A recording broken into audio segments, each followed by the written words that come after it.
Hello दोस्तों, नमस्कार। बात कर लेते हैं दिन भर की सारी बड़ी खबरों की, जहां सबसे पहले आपको बताएंगे अमेरिकी राष्ट्रपति बाइडेन ने जाते जाते दिया भारत को ऐसा तोहफा, समंदर में कायम होगी बादशाहत। जी हां, तो वही बताएंगे। कनाडा ने फिर लगाए भारत पर अनर्गल आरोप, रची भारतीय एजेंटों के चुनाव में हस्तक्षेप की फर्जी कहानी। जी हां, तो साथ ही साथ बताएंगे बांग्लादेश हाईकोर्ट में सभी भारतीय टीवी चैनलों पर प्रतिबंध लगाने संबंधित याचिका दायर, जिसके बाद भारत ने भी बड़ा एक्शन ले लिया है। दोस्तों बताएंगे क्या एक्शन लिया है भारत ने, तो वहीं आपको बताएंगे महाराष्ट्र में शिंदे और फडणवीस की मुलाकात के बाद क्या फैसला लिया गया है। दोस्तों सारी जानकारी विस्तार से बताने वाले हैं, बस आप वीडियो के लास्ट तक बने रहेगा। और खबरों में आगे बढ़ने से पहले देश भारत का निरंतर समर्थन करते हैं तो वीडियो को लाइक करके, चैनल को सब्सक्राइब करके, बेल आइकन दबा के कमेंट में जय हिंद अवश्य कहिएगा। बात करें पहली बड़ी खबर की, जहां अमेरिकी राष्ट्रपति बाइडेन ने जाते जाते दिया भारत को ऐसा तोहफा, समंदर में कायम होगी बादशाहत। जी हां, अमेरिका के राष्ट्रपति बाइडेन ने अपने कार्यकाल को खत्म करने से पहले भारत को एक बहुत बड़ा तोहफा दिया है। उन्होंने सोमवार को $1.17 बिलियन के MH-60R मल्टी मिशन हेलीकॉप्टर उपकरण से संबंधित आपूर्ति की बिक्री को मंजूरी दी है। इस सौदे से भारत को पनडुब्बी के क्षमताओं को बढ़ाने में मदद मिलेगी, जिसे भारत प्रशांत क्षेत्र में रणनीतिक स्थिरता बनाए रखने की दिशा में एक बड़ा कदम माना जा रहा है। डाका ने कहा है, यानी कि DSCA ने कहा है कि ये प्रस्तावित बिक्री अमेरिका भारत रणनीतिक संबंधों को मजबूत करेगा। ये एक रक्षा प्रमुख साझेदार की सुरक्षा में सुधार करने में मददगार साबित होगा। ये अमेरिका की विदेश नीति और राष्ट्रीय सुरक्षा उद्देश्यों का समर्थन करेगी, जो भारत प्रशांत और दक्षिण एशिया क्षेत्रों में राजनीतिक स्थिरता, शांति और आर्थिक प्रगति के लिए एक महत्वपूर्ण शक्ति का कारण बनेगा। MH-60R हेलीकॉप्टर को अत्याधुनिक तकनीक से लैस किया गया है, जिससे ये पनडुब्बी रोधी युद्ध यानी कि ASW और सतह रोधी युद्ध यानी ASUW के लिए अत्यधिक प्रभावी हैं। दोस्तों वाकई में अगर ये भारत को हथियार मिल जाते हैं तो बहुत बड़ा, आप कह सकते हैं कि जो बाइडेन जाते जाते बहुत बड़ा तोहफा देकर जाएंगे अपने भारत को। जी हाँ दोस्तों,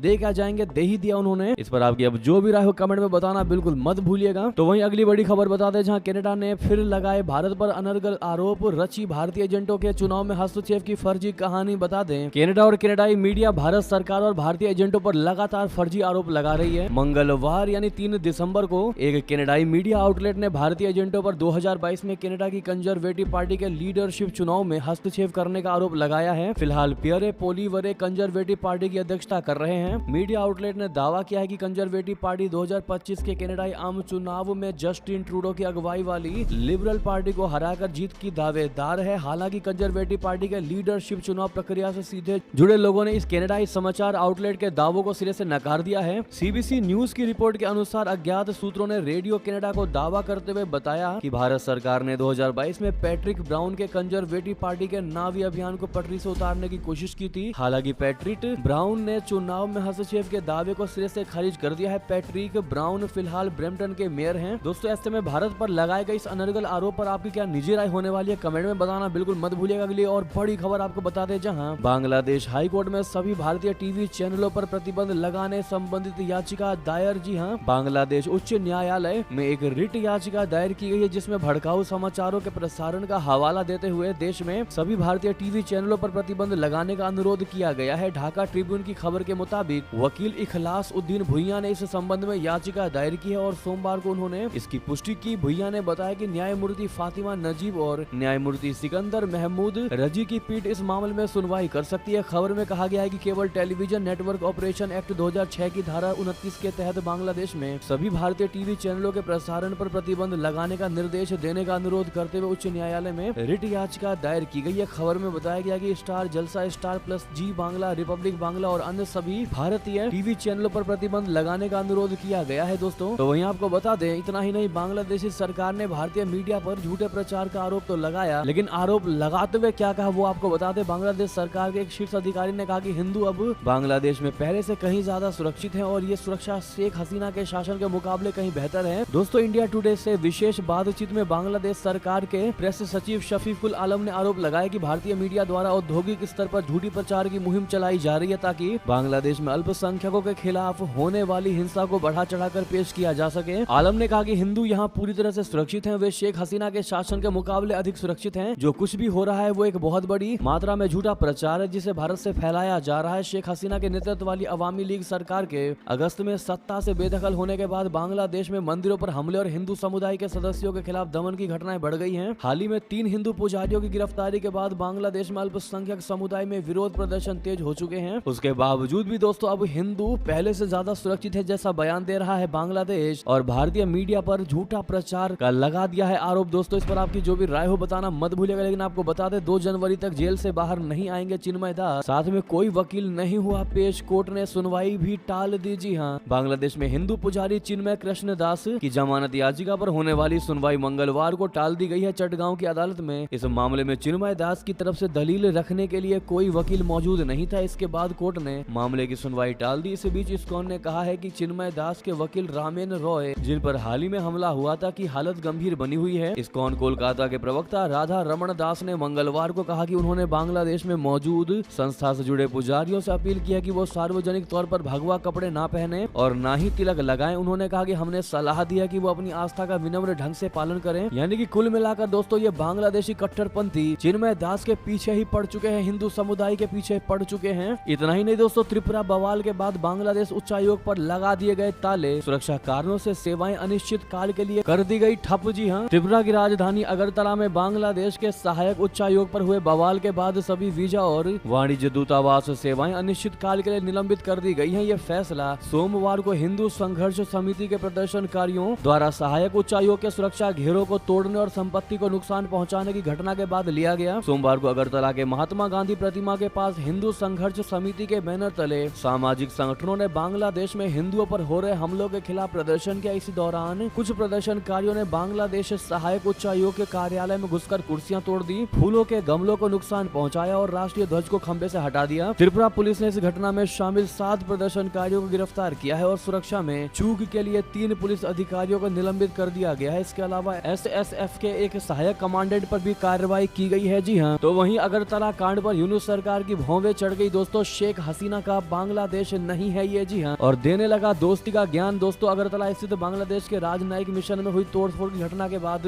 बांग्लादेश ने इसे भारत की नाकामी बताते हुए दोनों देशों के संबंधों पर पुनः विचार की बात कही। बांग्लादेश के कानूनी सलाहकार आसिफ नजरुल ने इस घटना के बाद फेसबुक पर पोस्ट लिखते हुए कहा कि बांग्लादेश समानता और परस्पर सम्मान के आधार पर संबंधों में विश्वास रखता है। उन्होंने आरोप लगाया कि शेख हसीना सरकार ने बिना चुनाव के सत्ता में बने रहने के लिए भारत समर्थक नीति अपनाई। नजरुल ने स्पष्ट कर दिया कि मौजूदा बांग्लादेश शेख हसीना का नहीं है और भारत को ये समझना चाहिए। तो वहीं दोस्तों उधर शेख हसीना ने भी बड़ा बयान दे दिया हिंदुओं पर हो रहे हमलों को लेकर, और किसको बताया है उनका मास्टरमाइंड वो भी आपको बता दें। शेख हसीना जी ने कहा कि अगर मैंने चलवाई होती गोली तो बिछ जाती लाशें। दरअसल बांग्लादेश में सरकार के तख्ता पलट के बाद से अल्पसंख्यकों को निशाना बनाया जा रहा है, जैसा कि शुरू से ही खबरें निकलकर सामने आ रही है बांग्लादेश से। इस बीच पूर्व पीएम शेख हसीना ने अंतरिम सरकार का नेतृत्व कर रहे कार्यवाहक प्रधानमंत्री मोहम्मद यूनुस पर जमकर हमला बोला। शेख हसीना ने यूनुस सरकार पर बांग्लादेश में हिंदुओं की सामूहिक हत्याओं और अल्पसंख्यकों को निशाना बनाने का आरोप लगाया है। न्यूयॉर्क में अवामी लीग के एक कार्यक्रम को वर्चुअली संबोधित करते हुए शेख हसीना ने मंदिरों, चर्चों और धार्मिक संगठन इस्कॉन पर हुए हमलों को लेकर मोहम्मद यूनुस को दोषी ठहराया। हसीना ने कहा कि मुझ पर सामूहिक हत्याओं का आरोप लगाया गया था। वास्तव में ये मोहम्मद यूनुस हैं जो छात्रों के साथ मिलकर एक सुनियोजित योजना के तहत सामूहिक हत्याओं में शामिल हैं। वे इन हमलों के मास्टरमाइंड हैं। जी हाँ, देश में अल्पसंख्यकों के खिलाफ हो रहे अत्याचारों का जिक्र करते हुए शेख हसीना ने कहा कि आज शिक्षकों और पुलिस सभी पर हमला किया जा रहा है और उन्हें मार दिया जा रहा है। हिंदुओं, बौद्धों, ईसाइयों को निशाना बनाया जा रहा है। चर्चों और कई मंदिरों पर हमले किए गए हैं। अब बांग्लादेश में अल्पसंख्यकों को क्यों निशाना बनाया जा रहा है? उन्होंने कहा दोस्तों, दावा करते हुए कि उनके पिता और बंग बंधु शेख मुजीबुर रहमान की तरह ही उनकी भी हत्या की योजना थी। हसीना ने कहा कि उन्होंने बांग्लादेश इसलिए छोड़ा क्योंकि वो नरसंहार नहीं चाहती थी। उन्होंने कहा अगर मैं सत्ता में बनी रहती या रहना चाहती तो नरसंहार हो जाता। जब लोगों को अंधाधुंध तरीके से मारा जा रहा था तो मैंने फैसला किया कि मुझे चले जाना चाहिए। अगर मेरे सुरक्षा कर्मियों ने गोलियां चलाई होती तो पीएम हाउस यानी गण भवन में बहुत से लोग मारे जाते और लाशें बिछ जाती। मैं ऐसा नहीं चाहती थी। बता दें कि शेख हसीना ने 5 अगस्त को हिंसक छात्र विरोध प्रदर्शनों के बीच बांग्लादेश से भागकर भारत आ गई थी। इसके बाद मोहम्मद यूनुस के नेतृत्व वाली अंतरिम सरकार ने देश की कमान संभाली है और बांग्लादेश को बर्बादी की ओर मोड़ दिया है। वहीं बता दें ब्रिटेन की संसद में गूंजा बांग्लादेश में हिंदुओं के खिलाफ हिंसा का मामला, सांसदों ने मांगा जवाब। जी हाँ, बांग्लादेश में हिंदुओं के खिलाफ हो रही हिंसा से भारत ही नहीं दुनिया के तमाम देश चिंतित हैं। अल्पसंख्यकों पर हो रहे इन जुल्मों सितम ने दुनिया भर के नेताओं को सोचने और आवाज उठाने पर मजबूर कर दिया है। ब्रिटेन की संसद भी इससे अछूती नहीं रही है। ब्रिटेन की संसद में कई सांसदों ने हिंदुओं के खिलाफ हिंसा के मुद्दे पर कीर स्टारमर सरकार से सवाल पूछे, जिसमें भारतवंशी प्रीति पटेल भी शामिल रही। विथम से सांसद भारतवंशी प्रीति पटेल ने बांग्लादेश के हालात पर चिंता जाहिर की और सोशल मीडिया पर पोस्ट किया, बांग्लादेश में हमने जो भयानक हिंसा देखी है उससे मैं चिंतित हूँ। मेरी संवेदनाएं प्रभावित लोगों के साथ है। आज दोपहर संसद संसद में मैंने सरकार से पूछा है कि वे इस महत्वपूर्ण और अहम मुद्दे पर बांग्लादेश सरकार के साथ किस तरह से बातचीत कर रहे हैं। लोगों की सुरक्षा और धर्म आधारित हिंसा और उत्पीड़न को रोकने के लिए सख्त कार्रवाई जरूरी है। ऐसे में अब ब्रिटेन भी हिसाब मांग रहा है। दोस्तों, यूनुस सरकार से यूनुस को लग रहा था कि सिर्फ भारत के साथ ही उसकी दुश्मनी होगी, लेकिन पूरी दुनिया अब यूनुस को घेरने में लगी हुई है। इस पर आपकी जो भी राय दोस्तों अवश्य बताइएगा। लेकिन अभी तक वीडियो को लाइक नहीं किया तो प्लीज लाइक करना मत भूलिएगा, ताकि हमें भी सपोर्ट मिलता रहेगा। तो आपके लिए 1 सेकंड की भी बात नहीं है, लाइक कर दीजिए। साथ ही साथ अगली खबर बता दें, इजरायली स्टाइल में भारत भी कर सकेगा एयर स्ट्राइक। सैन्य बेड़े में शामिल होने जा रहा नागास्त्र फर्स्ट। जी हां, भारतीय सेना अपनी ताकत को लगातार नई धार देती जा रही है। इसी कड़ी में इमरजेंसी प्रोक्योरमेंट के तहत जिस सुसाइड ड्रोन की खरीदारी हुई थी, अब उसे आधिकारिक तौर पर सेना में शामिल करने की तैयारी है। इसे नागास्त्र फर्स्ट के नाम से जाना जाता है, जो दुश्मन के बंकर, चौकी और हथियार डिपो को एक झटके में खत्म कर सकता है। इस तरह भारत भी अब इजराइल की स्टाइल में एयर स्ट्राइक करने में सक्षम होगा। नागास्त्र फर्स्ट को इकोनॉमिक्स एक्सप्लोसिव कंपनी की ओर से तैयार किया गया है, जो नागपुर में स्थित है। सेना की ओर से नागास्त्र फर्स्ट का परीक्षण किया जा चुका है। चीन से लगती सीमा के पास लद्दाख की नुब्रा घाटी में इसे अंजाम दिया गया था। रक्षा एक्सपर्ट मानते हैं कि सुसाइड ड्रोन के आ जाने से भविष्य में सर्जिकल स्ट्राइक के लिए फाइटर जेट की आवश्यकता नहीं होगी। ये ड्रोन अपने आप में इतने सक्षम है कि दुश्मन के घर में चुपके से घुसकर हमला कर सकते हैं। फिलहाल ये सुसाइड ड्रोन 2 तरह के वेरिएंट्स में मौजूद है। दोनों ही 60 से 90 मिनट तक उड़ान भर सकते हैं। इस ड्रोन का वजन 6 किलोग्राम है। दोस्तों, वहीं आपको बता दें, और लगाओ ईरान पर प्रतिबंध। जी हां, तेल की तस्करी से हर साल इतने अमाउंट की प्रॉफिट कमा रहा है ईरान, दोस्तों, कि आप सोच भी नहीं सकते। अमेरिका हो गया परेशान। बता दें, ईरान और उसके सहयोगियों ने पिछले 1 साल में तेल तस्करी नेटवर्क से $1 बिलियन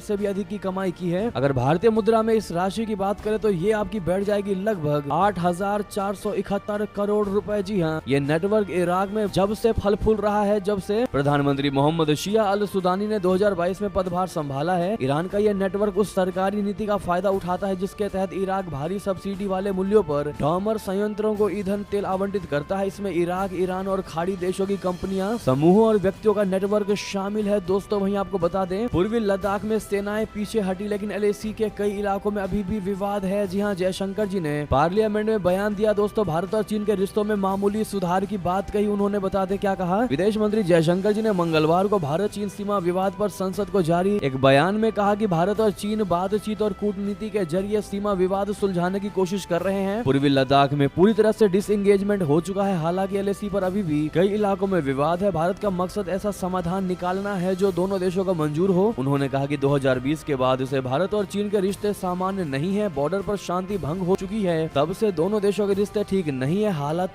ऐसी हो चुकी है कि हम बता नहीं सकते। हालांकि हाल ही में हुई बातचीत से स्थिति में कुछ सुधार हुआ है। तो वहीं आपको बता दें, नेपाली प्रधानमंत्री चीन की 4 दिन की यात्रा पर। जी हां, अमेरिका के वरिष्ठ राजनयिक 3 देशों का भी करेंगे दौरा। बता दें, दोनों खबर एक साथ। दक्षिण और मध्य एशिया के लिए जो बाइडेन प्रशासन के प्रमुख राजनयिक इस सप्ताह भारत, श्रीलंका और नेपाल की यात्रा करेंगे। 5 नवंबर को अमेरिका में राष्ट्रपति पद के लिए हुए चुनाव के बाद बाइडेन प्रशासन के अधिकारियों की ये पहली यात्रा होगी। विदेश विभाग ने बताया कि दक्षिण और मध्य एशियाई मामलों के ब्यूरो के सहायक विदेश मंत्री डोनाल्ड लू 3 दिसंबर से 10 दिसंबर तक 3 देशों की यात्रा करेंगे। जी हां दोस्तों, उधर नेपाल के प्रधानमंत्री केपी शर्मा ओली सोमवार को चीन की 4 दिन आधिकारिक यात्रा पर रवाना हुए। इस दौरान उनका चीन के राष्ट्रपति शी जिनपिंग से आपसी हित के विभिन्न मुद्दों पर चर्चा का कार्यक्रम है। अपने कार्यकाल में ओली की किसी पड़ोसी देश की यह पहली यात्रा है। अगली खबर बता दें, चीनी सेना ने अपने सैनिकों के लिए शुरू कर दिया नया प्रशिक्षण मॉडल। आधुनिक युद्धों के लिए कर रहा तैयारी। जी हां, चीनी सेना ने अपने सैनिकों को आधुनिक युद्ध की स्थितियों से परिचित कराने के लिए सीमा पर एक नया प्रशिक्षण मॉड्यूल शुरू किया है। इस मॉडल के तहत सेना की विभिन्न इकाइयों का मिलकर काम करना और एकजुट होकर युद्ध में खास रणनीतियों का इस्तेमाल करना है। ये कदम चीनी सेना की तत्परता को बढ़ाने के लिए उठाया गया है। पीपुल्स लिबरेशन आर्मी यानी पीएलए दिल्ली ने यह जानकारी दी। चीन अपनी सेना के प्रशिक्षण को आधुनिक बनाने में तेजी से काम कर रहा है। हालांकि वो आधुनिक युद्ध की स्थितियों का सामना कर सके, इस नए मॉडल के तहत प्रशिक्षण को और अधिक वास्तविक और युद्ध जैसी स्थितियों के करीब लाने का प्रयास किया जा रहा है, जिससे सेना की तैयारियों और क्षमताओं में सुधार हो सके। तो वहीं आपको बता दें, चीन की सेना को खोखला कर रहा भ्रष्टाचार, शी जिनपिंग भी परेशान। एक और पीएलए अधिकारी पर कसा शिकंजा। जी हां, चीन की सेना में इन दिनों खलबली मची हुई है। यहाँ एक के बाद एक भ्रष्टाचार के कई मामले सामने आए हैं और कई बड़े अधिकारियों पर भी गाज गिरी है। फिलहाल चीन के राष्ट्रपति जिनपिंग अपने सैन्य नेतृत्व में भ्रष्टाचार के खिलाफ सख्त कार्रवाई जारी रखे हुए हैं। इसी क्रम में उन्होंने एक और बड़े अधिकारी पर शिकंजा कसा है। हाल ही में रक्षा मंत्रालय ने घोषणा की है कि केंद्रीय सैन्य आयोग के सदस्य और राजनीतिक कार्य विभाग के प्रमुख एडमिरल मियाओ हुआ को अनुशासनहीनता के गंभीर आरोपों के चलते निलंबित कर दिया लिया गया है और उनके खिलाफ जांच शुरू कर दी गई है। चीन में ये शब्द आमतौर पर भ्रष्टाचार के मामलों के लिए प्रयोग किया जाता है। वहीं आपको बता दें, साउथ कोरिया में मार्शल लॉ का विरोध तेज, कई विपक्षी सांसद हिरासत में लिए गए, पुलिस से भिड़े प्रदर्शनकारी। जी हाँ दोस्तों, बहुत बड़ी खबर निकलकर सामने आ रही है साउथ कोरिया से। बता दें, दक्षिण कोरिया राष्ट्रपति यून सुक योल ने मंगलवार को देश में आपातकालीन मार्शल लॉ लागू करने की घोषणा की, जिसमें उन्होंने देश विरोधी और कतर कोरिया समर्थक ताकतों को नष्ट करने का वादा किया। इस घोषणा के बाद सेओल ने संसद के बाहर हंगामा देखा, जहां प्रदर्शनकारी संसद में घुसने की कोशिश कर रहे थे, लेकिन पुलिस ने उनको रोक लिया। दक्षिण कोरिया की सेना ने भी कहा कि ऐसी राजनीतिक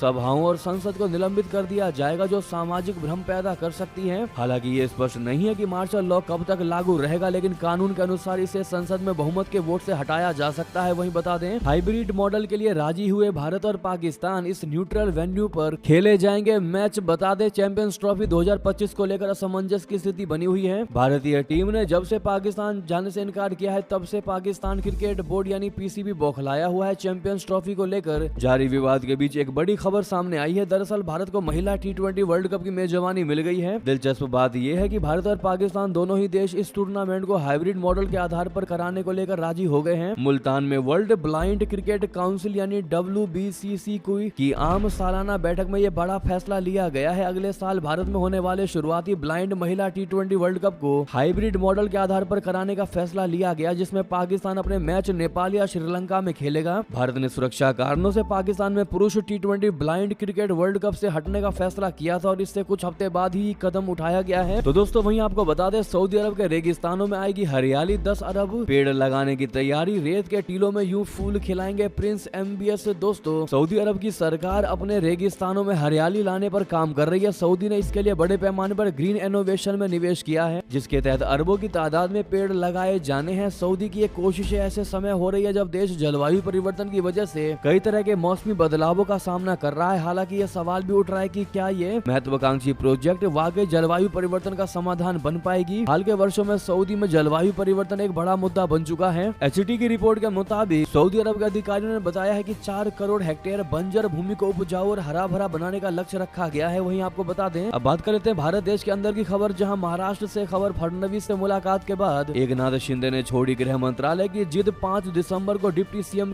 के पद की लेंगे शपथ। जी हां, महाराष्ट्र की सियासत से एक बड़ी खबर सामने आई है। नाराजगी की खबरों के बीच एकनाथ शिंदे से मुलाकात करने के लिए खुद देवेंद्र फडणवीस पहुंचे। नाराजगी की खबर के बाद शिंदे और फडणवीस की ये पहली मुलाकात है। यह मुलाकात वर्षा बंगले पर हुई। मुलाकात के बाद ये जानकारी सामने आई है कि शिंदे ने गृह मंत्रालय की जिद छोड़ रखी है। 5 दिसंबर को वो डिप्टी CM पद की शपथ लेंगे। जी हां, हाल ही में कार्यवाहक मुख्यमंत्री एकनाथ शिंदे की तबीयत अचानक बिगड़ गई थी, जिसके बाद उन्हें जुपिटर अस्पताल में भर्ती कराया गया। के नाम की घोषणा आज या कल हो सकती है और उससे पहले राजनीतिक गलियारों में कुछ भी हो सकता है। आज ही महायुति की एक अहम बैठक होने वाली थी, जिससे पहले शिंदे की तबीयत बिगड़ गई। एकनाथ शिंदे को डॉक्टर्स ने कुछ टेस्ट कराने के लिए कहा है। एकनाथ शिंदे के बेटे और सांसद श्रीकांत शिंदे भी एकनाथ शिंदे के साथ हैं। डॉक्टर्स की टीम कुछ टेस्ट करेगी और फिर रिपोर्ट देगी। शिंदे लगातार बुखार और गले में संक्रमण की वजह से परेशान है। तो वहीं आपको बता दें, 4 जिलों को DM का पत्र। आज संभल आ सकते हैं राहुल गांधी, अपनी सीमा में ही रोक ले नेता प्रतिपक्ष को। जी हाँ, लोकसभा में नेता प्रतिपक्ष राहुल गांधी बुधवार को संभल आ सकते हैं। वो नई दिल्ली में है और वहां से बुधवार सुबह संभल के लिए रवाना हो सकते हैं। हालांकि उन्हें संभल जाने से रोकने के लिए पुलिस प्रशासन की ओर से पुख्ता तैयारी की गई है। उधर उन्हें रोकने के लिए संभल के जिलाधिकारी राजेंद्र पेंसिया ने मंगलवार को पड़ोसी जिलों बुलंदशहर, अमरोहा, गाजियाबाद और गौतम बुद्ध नगर के अधिकारियों को पत्र लिखकर अनुरोध किया है कि वे लोकसभा में विपक्ष के नेता राहुल गांधी को अपने जिले की सीमा पर ही रोक लें। मंगलवार को संभल पहुंचे कांग्रेस के राष्ट्रीय सचिव प्रदीप नरवाल और प्रदेश सचिव सचिन चौधरी ने पीड़ित परिवार के लोगों को यह जानकारी दी। तो वहीं आपको बता दें, चुनाव आयुक्त की नियुक्ति की सुनवाई से CJI हटे। जी हां, नई बेंच 6 जनवरी से सुनवाई करेगी। CJI को पैनल से हटाने पर कांग्रेस ने याचिका लगाई। सुप्रीम कोर्ट के चीफ जस्टिस संजीव खन्ना ने मुख्य चुनाव आयुक्त और चुनाव आयुक्त की नियुक्ति से जुड़े मामले की सुनवाई से खुद को अलग कर लिया है। मामले की सुनवाई 6 जनवरी से शुरू होगी और इसके लिए नई बेंच का गठन कर लिया गया है। 2 मार्च 2023 को सुप्रीम कोर्ट ने ऐतिहासिक फैसला सुनाया था, जिसमें कहा गया था कि CEC और EC की नियुक्ति 3 सदस्यीय पैनल की तरफ से की जाएगी। इसमें प्रधानमंत्री, विपक्ष के नेता और सुप्रीम कोर्ट के चीफ जस्टिस शामिल होंगे। सुप्रीम कोर्ट की 5 सदस्यीय बेंच ने यह फैसला सुनाया था। इसमें CJI संजीव खन्ना भी शामिल थे। तो वहीं बता दें, ग्रेटर नोएडा और इन क्षेत्रों में आंदोलन कर रहे किसानों से जुड़ी बड़ी खबर। CM योगी ने दे दिया बड़ा निर्देश। दोस्तों, नोएडा और ग्रेटर नोएडा में आंदोलन कर रहे किसानों से जुड़ी बड़ी खबर है। इन समस्याओं के निपट रहे के लिए CM योगी ने बड़ा निर्देश दिया। CM योगी ने किसानों की समस्याओं के निपटारे के लिए 5 सदस्यीय समिति का गठन करने का निर्देश दिया है। इसी बीच दोस्तों, ये थी की सारी बड़ी खबरें। आपको खबर कैसी लगी कमेंट में बताना बिल्कुल मत भूलिएगा। वीडियो को लाइक करके चैनल को सब्सक्राइब करके बेल आइकन दबा के कमेंट में जय हिंद कहते हुए वीडियो को दोस्तों, भाइयों में, साथियों में, रिश्तेदारों में शेयर कर दीजिएगा। दोस्तों व्हाट्सएप, फेसबुक, एक्स के माध्यम से मिलता अगली बड़ी खबर में। बहुत बहुत धन्यवाद। जय हिंद, जय भारत।